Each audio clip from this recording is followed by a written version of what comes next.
Meus irmãos do Oriente de São Paulo, a mim compete apenas e tão somente fazer a análise dos fatos sobre o ponto de vista técnico-jurídico, sem influência de cunho político ou partidário, apenas com base na legislação maçônica e, quando ela for omissa, com fundamento na legislação profana, sem excesso de juridiquês, já que a finalidade é esclarecê-los. Foi dito num determinado vídeo coisas que agridem e menosprezam a nossa instituição. A legalidade do Decreto 348/2015/2019 é inquestionável. O GOSP é uma associação independente e privada. O eminente grão-mestre estadual é o gestor da instituição denominada Grande Oriente de São Paulo. A ele cabe administrar os interesses do povo gospiano, cumprindo seus deveres de proteger, defender e amparar a instituição a que pertence, como representante máximo do poder executivo maçônico no Estado, por previsão constitucional. Com amparo nas Constituições do Grande Oriente do Brasil, artigos 3º e 4º, e do Grande Oriente de São Paulo, artigos 1º e parágrafo único, extrai-se que a federalização não existe como cláusula pétrea, mas como referência conformativa diante das adequações para a coexistência do poder central e dos demais grandes orientes do Brasil. Por exemplo, o Estado brasileiro assumiu a forma de Estado federal e fez inserir na Constituição da República, artigo 1º, a República Federativa do Brasil, formada pela união indissolúvel dos estados e municípios e do Distrito Federal, constitui-se em Estado democrático de direito e tem como fundamentos. A frase união indissolúvel nos indica que não é previsto o direito de secessão. Tal frase não encontra parâmetro na Constituição do GOB. Cabe ainda ressaltar que as leis maçônicas têm eficácia no seu mundo maçônico. Entretanto, acima de todas as leis está a Constituição da República, que em confronto com qualquer lei é quem prevalece. A Constituição da República dispõe no artigo 5º, inciso 20, que ninguém é obrigado a associar-se ou permanecer associado. A fonte do direito de desassociação é a Constituição, pelo que não importa se esse direito está previsto no Estatuto ou foi objeto de Assembleia dos Associados, e todo ato que extrapolar os limites constitucionais poderá ser reduzido ou mesmo desconsiderado se submetido ao Judiciário.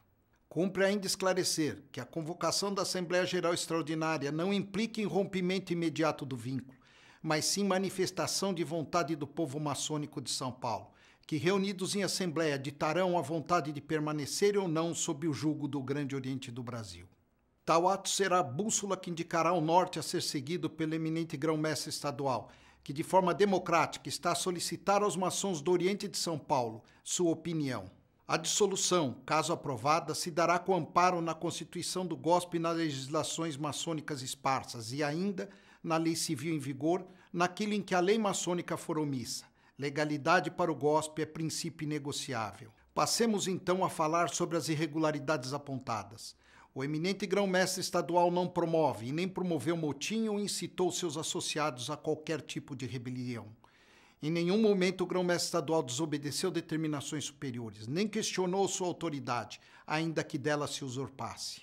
O eminente grão-mestre estadual não transige com a desordem e a insubordinação, quando justa. Povo maçônico de São Paulo, é bom que saibam que não existe em curso ou julgada nenhuma ação contra o eminente grão-mestre estadual de São Paulo. Portanto, nosso digno representante é um irmão impoluto. A primeira irregularidade apontada diz respeito à regularização de irmãos de outra potência. Afirmam que teriam tais irmãos ingressado em 2 lojas, sem obedecer aos prazos estabelecidos para o processo de regularização. Cumpre esclarecer que as regularizações mencionadas se deram na gestão do ex-grão-mestre e não durante esta gestão. Povo maçônico de São Paulo. Regularizar irmãos de potência espúria não é crime. Está previsto na Constituição do GOB, artigo 26, inciso 2, artigo 136. E no RGF, artigo 3º, inciso 3 e artigo 65 e parágrafos. Ao eminente grão-mestre estadual, como dito, é a quem cabe a competência para observar o procedimento de regularização de tais obreiros. Tal regularização, como é de conhecimento de todos, se inicia nas lojas e se ultima na Secretaria da Guarda dos Selos. Erros procedimentais no tocante a prazos muitas vezes acontecem, até por erro de entendimento do secretário de loja ou descuido ou mesmo desatenção, seja lá o que for, mas deve ser corrigido, identificado e reabertos os prazos para que se adequem aos ditames legais, sem punições mais graves, já que não se trata de crime. Se apuradas ilicitudes, aí sim os seus executores deverão ser processados e punidos na conformidade das leis maçônicas, sempre através do devido processo legal, em respeito ao Estado de Direito tão defendido pelo maçom e a ampla defesa. Cumpre destacar que, ao tomar conhecimento dos fatos, o GOB, usurpando de suas funções, determinou que o eminente grão-mestre estadual lhe encaminhasse toda a documentação desde dezembro de 2015 para verificação. Fato este não previsto na lei nem na Constituição. Não é competência do soberano grão-mestre geral atuar neste caso. Só poderia este ter agido se rejeitada a regularização por força do que dispõe o artigo 65, parágrafo 4 do RGF. Em caso de rejeição da regularização pelo grão-mestre estadual ou distrital, o processo será encaminhado ao grão-mestre geral para deliberação.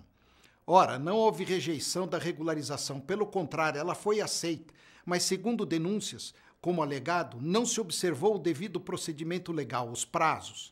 Nesses casos, o máximo que deveria ter acontecido seria, em respeito à instituição de nosso Estado e ao grão-mestre estadual, que representa o poder máximo no Executivo Estadual, ser-lhe comunicado o fato para que tomasse providências. Mas não, determinou-se a ele que mandasse para Brasília todos os documentos de regularização de dezembro de 2015 em diante, para que lá se auditasse as regularizações, em confronto, repita-se, com a autonomia do grão-mestre estadual e visível usurpação de poder. Mesmo assim, as ordens foram cumpridas. Suas solicitações se deram através de e-mail encaminhado ao Grande Oriente São Paulo no dia 31 de julho de 2018, tendo este encaminhado ao GOB todos os documentos solicitados através de CD no dia 13 de agosto de 2018, conforme a R recebido no dia 15 de agosto de 2018, endereçado ao soberano grão-mestre geral e com prova de recebimento.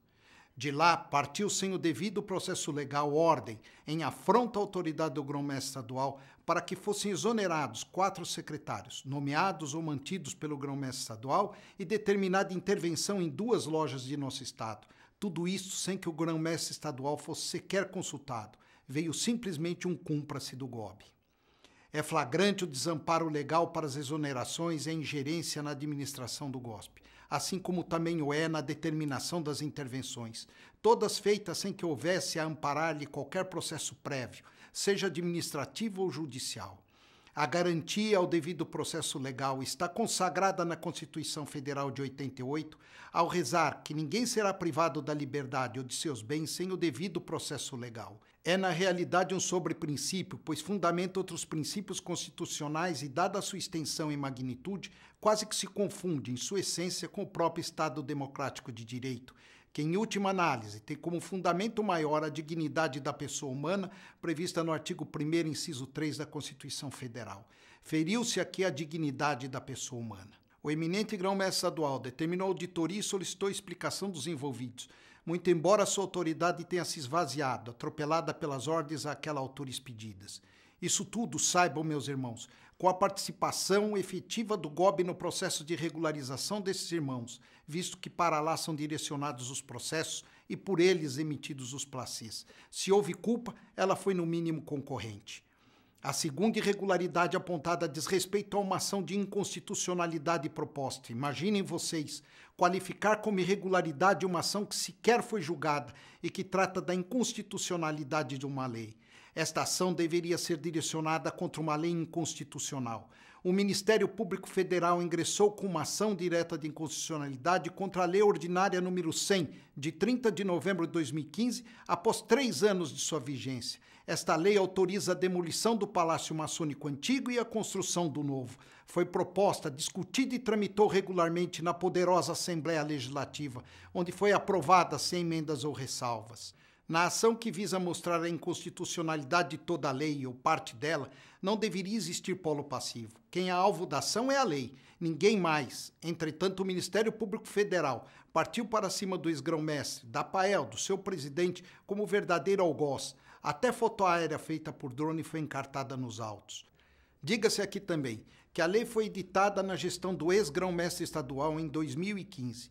Entretanto, o grão-mestre estadual atual foi intimado para, se quisesse, oferecer argumentos em defesa da constitucionalidade da lei. o que foi feito pela Secretaria de Assuntos Jurídicos, absolutamente dentro do prazo legal, em 18 laudas fundamentadas, endereçadas por e-mail e fisicamente, com AR ao GOB, aos cuidados do ministro relator Vanderlei Salgado de Paiva, criticando item por item das alegações do Ministério Público Federal. Foi tratada como irregularidade a possível inconstitucionalidade da lei, o que é um absurdo. Ademais, a anunciada demanda está sub júdice, em que pese a segurança com que se comentou dela e a coloca dentro daquilo que disse ser principais irregularidades cometidas pelo GOSP. O argumento utilizado pelo Ministério Público Federal na ação muitas vezes deixou de lado a lei dita inconstitucional para atingir aos que a redigiram e a Assembleia, representada por todos os deputados estaduais constituídos, que a aprovou, já que na ação mencionou até erro de tramitação no processo legislativo, fato que não tem nenhum liame com o objeto da ação proposta. Cresce com fé na justiça maçônica e no entendimento do probo ministro do Supremo Tribunal Federal maçônico, relator do caso, que bem o analisará, que o deslinde não afetará a construção do Palácio Maçônico, objeto da lei e nem o andamento das obras já iniciadas, visto que a inconstitucionalidade da lei colocaria em risco o futuro da obra e minaria os sonhos de inúmeros obreiros de nosso Estado. Outra irregularidade apontada diz respeito às multas incidentes sobre 3 veículos utilizados pelo GOSP. Vejam, irmãos, a que ponto chegou a ingerência do GOB. Multas de veículos do alto escalão, pagas por eles, servem de argumento para justificar processo judicial por improbidade envolvendo o ex-grão-mestre e o presidente da APAEL. A autoridade do eminente grão-mestre estadual é agredida a cada minuto. A ação proposta não envolve este, já que sequer consta no polo passivo da demanda, que também não foi julgada. Propor ação é um direito que todos têm, com ou sem fundamento. Muitas vezes a intenção nem é a condenação, mas sim criar um ambiente que vise deixar transparecer algo que não existe. Por fim, a propalada construção do nosso Palácio Maçônico, que pretendem transformar em irregularidade. Como é sabido, o edifício localizado na rua São Joaquim 457-471, bairro da Liberdade, São Paulo, era uma construção antiga que já não reunia condições suficientes para congregar com conforto e operacionalidade os membros do GOSP. Ademais de observar que o referido edifício, em razão do seu projeto antigo, não se adequava às atuais posturas prediais impostas pela municipalidade e às normas de segurança exigidas pelo Corpo de Bombeiros, sendo certo que o mesmo possuía uma defasagem arquitetônica que impedia a adoção ou mesmo a simples revisão de suas características iniciais para fazer frente aos fins aos quais se destinava. Não sendo possível nem economicamente viável promover alterações de ordem construtivas que o tornasse funcional para as necessidades do GOSP, e levando-se em conta que nessas condições poderia vir a perder licenças municipais de uso em face da legislação atualmente em vigor, não restou outra solução, senão a demolição do prédio antigo, objetivando a construção de outro em seu lugar, a fim de se adequar fatores primordiais e imprescindíveis, quais sejam acessibilidade, sustentabilidade, segurança, preservação dos usuários e atendimento às posturas legais. Foi com absoluta isenção e transparência, elementos que nortearam todas as etapas do empreendimento, que se contratou desde os arquitetos responsáveis e todas as empresas envolvidas, que foram submetidas a criteriosa e demorada análise, tanto de preços como de estrutura societária, patrimonial, idoneidade financeira, competência profissional, referências, balanços financeiros e etc., tudo checado pelas comissões criadas nos termos do Decreto 74-2015/2019, de 16 de dezembro de 2015. Todos os contratos foram elaborados pelo GOSP, através de seus secretários jurídicos, com uma a uma das empresas, dentro dos padrões e das exigências da instituição, com absoluta observação dos interesses da nossa ordem. De posse de todos os projetos de arquitetura e projetos executivos complementares, promoveu-se uma concorrência para a construção da nova sede. Foi contratado um especialista buscando a formulação do menor preço. Enquanto se expediam cartas, convites e se analisavam as construtoras interessadas em participar da concorrência, foi selecionada empresa para iniciar fundações, após concorrência criteriosa, tendo esta a finalidade de executar paredes, diafragmas, estacas, barretes e escavação. Os trabalhos iniciais foram concluídos, escavações e fundações já se encontram terminadas e a boa técnica recomenda que a construção seja iniciada, tão logo possível, a fim de se evitar custos com drenagem de águas vinda do subsolo escavado e a manutenção do terreno. Assim, mostrou-se imperativo que se iniciasse a obra imediatamente, inclusive para reduzir custos, passando estes para a construtora contratada, que suportará tais despesas. A esta altura, já escolhida a construtora, foi com ela firmado o contrato consultivo, absolutamente dentro das melhores técnicas do direito, objetivando sempre o melhor cenário para o GOSP. E então se deu início à montagem do canteiro de obras, colocação dos equipamentos, instalações de água, esgoto e energia elétrica, enfim, aplicadas todas as necessidades exigidas pela boa técnica de engenharia. Meus irmãos, vejo os senhores que as irregularidades apontadas fazem parte de 2 processos subjúdice, de alegações vãs firmadas na presunção e na dúvida. Não é através de ilações desarrazoadas que se desmoraliza ou se tenta desmoralizar uma instituição quase centenária e colocar de joelhos seus associados. É o vício que deve se ajoelhar no altar da virtude e não o contrário. Eu encerro minha exposição, como jurista que sou, mencionando o maior ícone de nossa história, Rui Barbosa, destacando o trecho de seu discurso proferido no Senado em 1914. A falta de justiça, senhores senadores, é o grande mal da nossa terra, o mal dos males, a origem de todas as nossas infelicidades, a fonte de todo o nosso descrédito, é a miséria suprema desta pobre nação, a sua grande vergonha diante do estrangeiro, é aquilo que nos afasta os homens, os auxílios, os capitais. A injustiça, senhores, desanima o trabalho, a honestidade, o bem. Cresta em flor os espíritos dos moços, semeia no coração das gerações que vêm nascendo a semente da podridão, habitua os homens a não acreditar senão na estrela, na fortuna, no acaso, na loteria da sorte, promove a desonestidade, promove a venalidade, promove a relaxação, insufla a cortesania e a baixeza, sob todas as suas formas. Meus irmãos, vamos juntos combater as injustiças em defesa do GOSP e de sua soberania. Um tríplice fraternal abraço a todos.